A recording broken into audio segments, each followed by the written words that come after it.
Okay, so the water filter is in the back, and I'm going to kind of push up and then twist it to pull it out.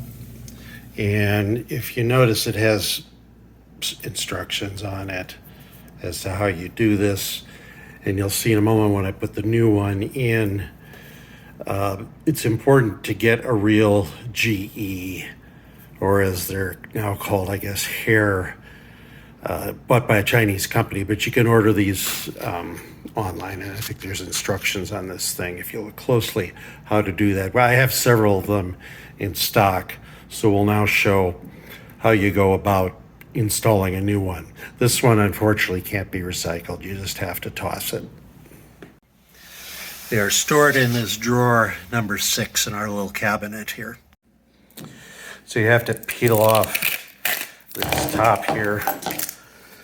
And then, as I said, you're going to twist it and align it with that little arrow right there.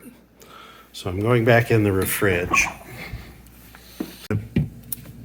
Pull the thing in here. I'm supposed to line up the 2 arrows, as you can see, and then just twist it to the right. Didn't get a very good job. Anyway, there were 2 arrows there, and they've lined up. Made kind of a mess a moment ago with some water spilling, so I'll take care of that. And then you see the directions say you're supposed to run water from the dispenser for about 1.5 gallons, around 3 minutes. I don't do it that long. I will take one of our pitchers and run it, fill it up, and then consider it done.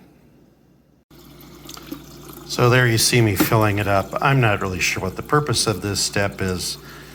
I guess there could be some air or something. I want to make sure there's a clean flow.